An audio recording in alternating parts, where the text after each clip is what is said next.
শনিবার এক অভূতপূর্ব উৎসবমুখর পরিবেশের মধ্য দিয়ে সম্পন্ন হলো ত্রিপুরা বার অ্যাসোসিয়েশনের নির্বাচন।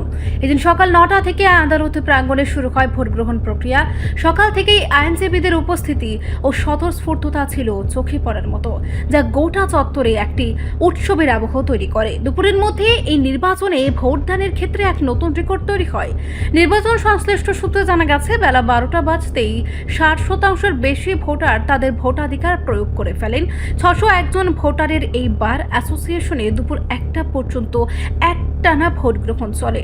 ভোট গ্রহণ পর্ব নির্বিঘ্নে শেষ হওয়ার পর নির্ধারিত সময়সূচি অনুযায়ী দুপুর 2টো থেকে শুরু হয় ভোট গণনা। প্রিসাইডিং অফিসারের তথ্য অনুযায়ী ভোটারের সংখ্যা ও ব্যালট পেপারের বিন্যাসের কারণে চূড়ান্ত ফলাফল আসতে কিছুটা সময় লাগতে পারে। গণনার প্রক্রিয়া শেষ হতে হতে আজ রাত 8টা বেজে যেতে পারে বলেও প্রাথমিকভাবে অনুমান করা হচ্ছে। এবারে নির্বাচনকে ঘিরে আইনজীবীদের মধ্যে রাজনৈতিক পারদ ছিল বেশ তুঙ্গে। মূল লড়াই জমে উঠেছে দুটি প্রধান শিবিরের মধ্যে।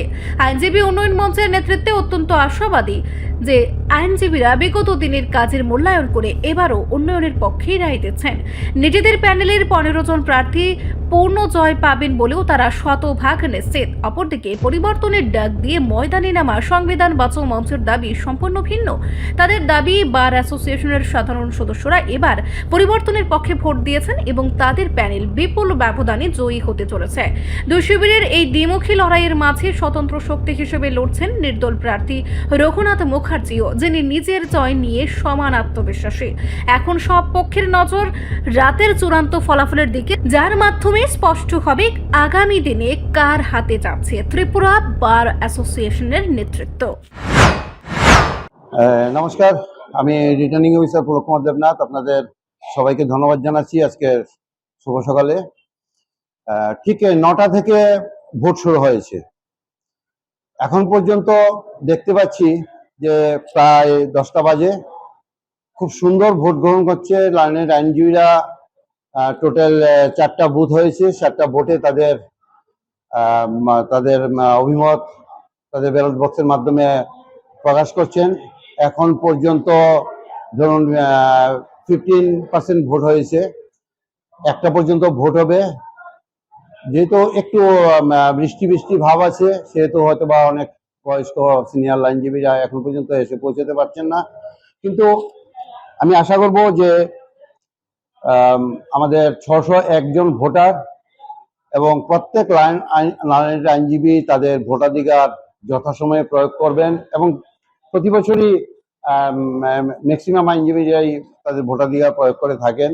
এখন পর্যন্ত কোনো ধরনের কমপ্লেন আসেনি। আমার লাইনের প্রিসাইডিং অফিসার, পোলিং অফিসাররা 4টা বুথে তাদের ডিউটি খুব সুন্দরভাবে পালন করছেন এবং বেশ একটা উৎসবের মেজাজে লাইনের ভোটাধিকার লাইনের আইনজীবীরা ভোটাধিকার প্রয়োগ করছেন। খুব উৎসবের মেজাজি, বেশ একটা জমজমাট ভাব। এই বৃষ্টিস্নাত দিনেও কোনো ধরনের কারো কোনো অসুবিধা হচ্ছে না। তারা আস্তে আস্তে আসছেন এবং বেশ লাইন ধরে আছেন অনেকেই তাদের ভোটাধিকার প্রয়োগ করার জন্য। বেশ ভালো লাগছে, একটা উৎসবের মেজাজ, একটা পিকনিকের মেজাজ। সবাই তাদের ভোটদান করবেন। 1টা পর্যন্ত যারা এসে লাইনে দাঁড়াবেন তাদের ভোট ওনারা দিতে পারবেন, কোনো অসুবিধা হবে না। এবং 4টা বুথের মধ্যে যেহেতু এবার সংখ্যাটা একটু বেশি, 601 জন ভোটার, সেহেতু আমরা প্রত্যেকটা বুথের মধ্যে 3 জন যাতে একই সাথে ঢুকতে পারেন। ব্যালট বক্স একটাই থাকবে তাদের, কারণ টোটাল 15 জনকে তাদের সিলেক্ট করতে হবে। 35 জন ক্যান্ডিডেট, তার মধ্যে বাছাই করতে একটু সময় লাগে। ফলে 3 জন 3টে জায়গাতে আলাদা আলাদা ভাবে তাদের কাগজ নিয়ে ঢুকবেন, ব্যালট নিয়ে ঢুকবেন, ঢুকে সেটা সিলেক্ট করবেন ওনারা, করে তাদের ভোটাধিকার প্রয়োগ করবেন। সেই জন্য প্রত্যেকটা বুথের মধ্যেই আমরা সেই ব্যবস্থা রেখেছি যাতে কারো কোনো অসুবিধা না হয়, এবং সেটা হচ্ছে না।